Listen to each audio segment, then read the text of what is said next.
Since the timing with the sword on that last technique, I couldn't figure out what I was doing wrong. Because the only solution I can come up with is that I had to move faster than they did, which I know isn't right. I just couldn't figure out what other timing. I just couldn't figure out the timing and spacing to not feel like I was late or moving too early even. So everyone understands that the futility of relying on your speed. If your technique relies on speed, then the success of your technique is reliant upon also that your opponent is slower than you. So you would be training in a martial art for people who are slower than you. The same thing goes with strength. If your technique is reliant on strength, then the unsaid assumption is that your opponent is weaker than you. So all over the world, you have Aikidoka and people from other arts looking for speed and strength, and by default, they're training for slower, weaker people. That is not the point of a martial art. The point of a martial art is for people who are faster than you, stronger than you. Got it? So it's got to be from the get-go, I know that's not the solution. Move faster. So, okay, I still have a duration problem, right? Am I wasting movement? Am I taking a step that's too large? Do you get it? That's going to add time to me. So if you go to our weapons 2 and you're trying to get that draw under a second and hit that face shot, if you try to move faster and that's all you try to do, you're not going to hit anything. What you have to do is not do any wasted movement.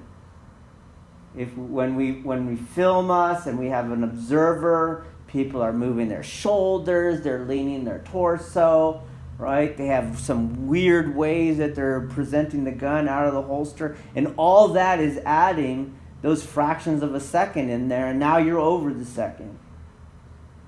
If you go faster, like I said, you miss. So the idea is look at what you don't need to do and don't do it. So the second, as a deshi, that you feel I'm behind, that's one of the first places to look. What am I doing that does not need to be done? That kind of concept goes throughout all of your training. A lot of times we think in positive angles, positive aspects on how to deal with the obstacles and problems that come up in our training. So we always go, what do I need to do? Right? What do I need to do to get better?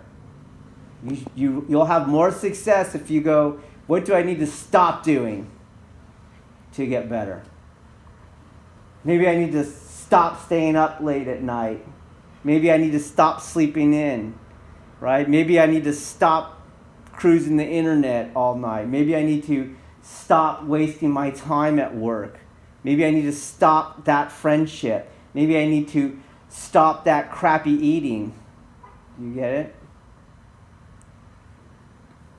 Maybe I need to stop caving into my fears. Maybe I need to stop being that old self I don't want to be anymore. You're going to get way more out of it. The second thing you want to do in terms of these duration issues is try to begin earlier.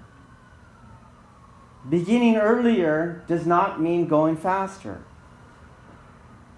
Start earlier. Well, starting earlier is going to be a matter of perception. And perception is going to be a matter of relaxation. So if I have a lot of anxiety in me, my mind goes egocentric, my awareness goes down, I can't even tell when you're starting to move. I can't perceive that unconscious inhalation you did. I can't perceive that weight shift you did on the back foot to propel yourself forward.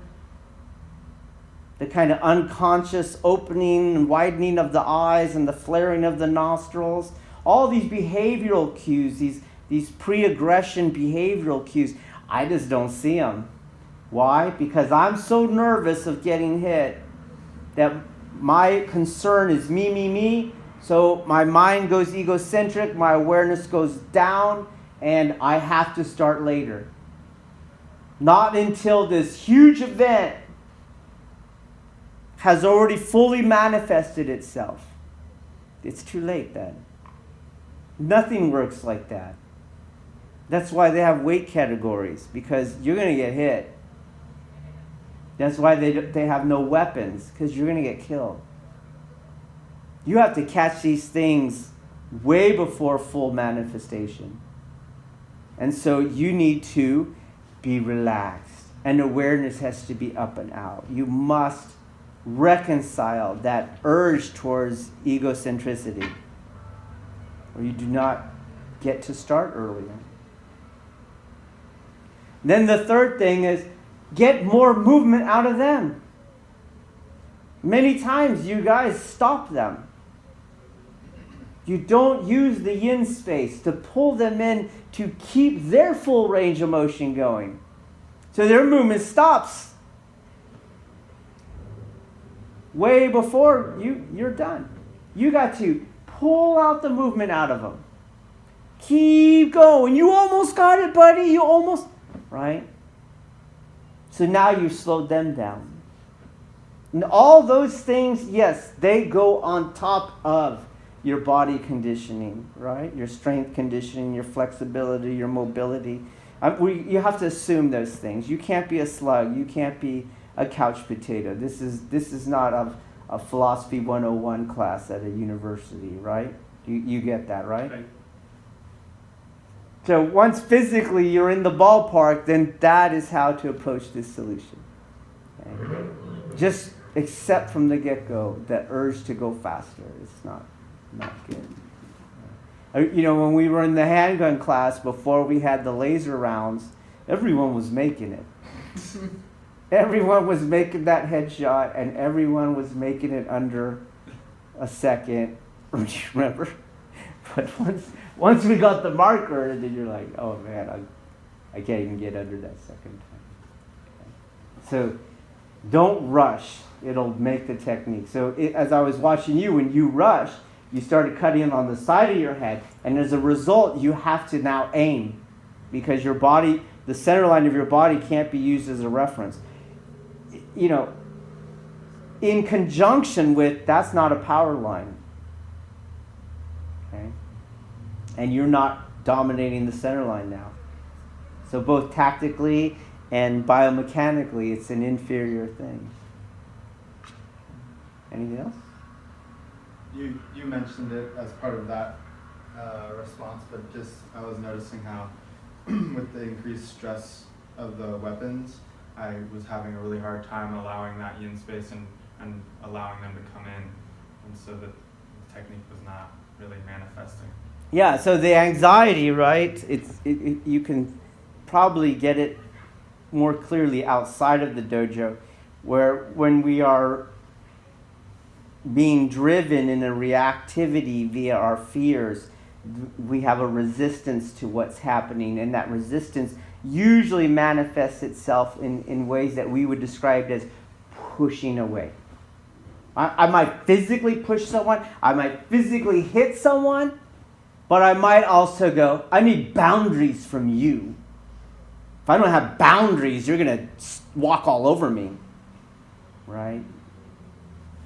And so if the weapons work is generating this fear in me, and the tendency for fear is to start some sort of pushing energy, some sort of resisting and get away from me, then I won't be able to generate the yin space. And the yin space comes from total acceptance. And total acceptance comes from the opposite of egocentricity. Total acceptance comes from an abandonment of self. Do you understand that? You have, I have no openings because the I does not exist. That's the idea. So I have no openings and I have nothing to protect. So I have nothing, no reason to push you away. So when you come to attack, it's just, I'm disappear. And it pulls you in. Makes your movement longer. That requires more time. That gives me more time. So take the ski movements, right? Once you figure it out, they're just stupid techniques because you're just running into, it's like a kid's thing.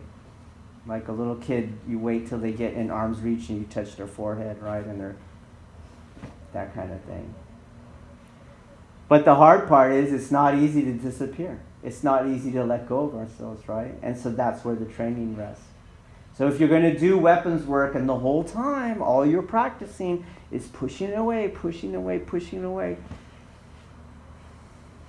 you're wasting your time.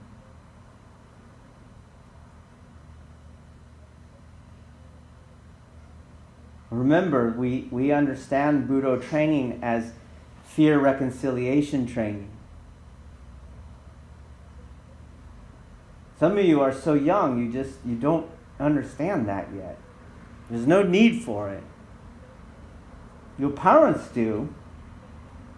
Right? They might look at you and in the secret moments of their nights when they're in bed, I wish my child wasn't so afraid. Because if you live long enough, you know how much you suffer for that. And if you're wise, then you know how much you will cause others to suffer for that. Really, until you've separated yourself enough from the world and had enough years in there, what I'm saying, you just have to kind of take my word for it. Which is why when the shit hits the fan, I get the message or the letter, oh, thank God for everything. Thank you for everything that you did, that you taught. I couldn't have done this without you. I would not have made it through this without you.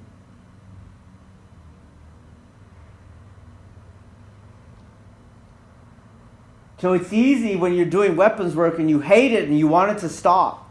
Maybe I'm not even going to show up to weapons class. Or maybe I'm going to pick ukes who don't challenge me. Or maybe I'm going to slow things down so I'm not challenged. So I don't have to bring this demon to the surface that I have to wrestle with. But every time you do that, you're wasting time. You're left with that fear. You did wrestle with that demon, only you lost. You understand? That demon did show up. And when you chose not to bring it all the way into the light, you lost. You already wrestled and you lost. And there's not many places in our lives anymore where I have fear reconciliation training. I don't have it. There was no university course. There's no mentoring program where you go, yeah, I went to trade school. What was it? Fear trade school. That's not out there. Nobody talks about it at your, if you're Catholic and you got to go to your pre-marriage counseling. It's not even raised there. You can have a kid, no one talks about it. There's no book. All the books are on, here's what birth looks like. Here's the months. No one raises the fear. The terror that's with you, if you're honest, from the moment your child is in your consciousness as your child. My mom told me that once before. She said, you'll see when you have a child, you're going to be forever terrified. Yeah. But it's true.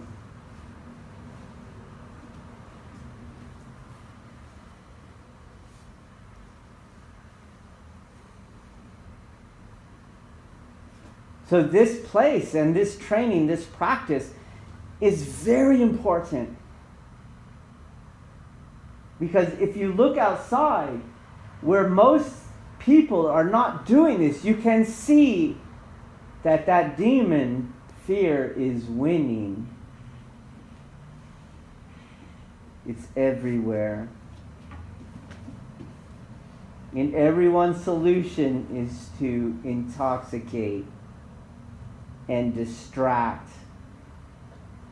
And that's not a victory. That's not wrestling. You did wrestle. You lost. You get it? You lost. So same thing. I know, I admit it. Weapons are terrifying. Who wants to get hit with a stick? I'm pretty sure that we have an evolutionary gene in us that says sticks bad. We probably have it with rocks too. Rocks bad. Wolves bad. Right? And so here somebody is swinging a stick at you. All that evolutionary history is just coming right to the surface. But you know what? Good. That's why it works. You can think of it as a divination ritual. I'm going to use this stick and I'm going to call forth this demon from the other world of invisible forces. Do you see? And he shows up. And now you can wrestle him. And it's only then, when you do wrestle him, that you have the chance to win. But you will also have the chance to lose. So yeah, scary, scary, scary. There's no way around it. And if it's not scaring you, what are we going to do? We're going to intense the training. We're going to pick it up. We want that demon here. We want to call it out. Okay? So keep up the hard work. Stay centered. Go through all your stress management skills you have to. I don't recommend coming to training when you haven't slept, right? Eat right, sleep right, come to training ready to do battle with that demon. If you're in poor shape because you didn't practice the necessary sacrifices that you needed to practice, you're going to learn the hard way. It's not the best way to learn. It's effective, but it's not the best way.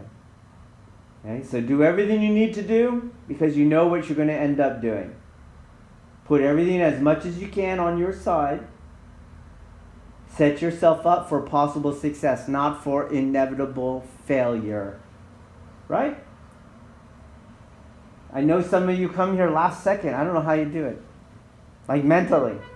Last second you show up. Oh yeah! I'm going to train. Because I always see it on your face. Oh shit, I forgot he's a fucker. He's going to hit me hard. You know what I mean? It's always on your face. I don't know why you do it. You should know. You should drive here knowing. I don't feel like doing it. I know he don't feel like doing it, but he's going to do it. Do you understand that? The surprise face is always a mystery to me. I always feel like shaking. Hello, my name is Dave. I train for real. Do you know what I'm saying? Some of you look like you come to class like that. Today, I think today he's not going to do it. I think today we're going to train for fake. And I'm going to get to walk through this. I don't know why you do it. Right? So come ready to train, ready to wrestle with that demon, because I'm going to exercise him out into the open.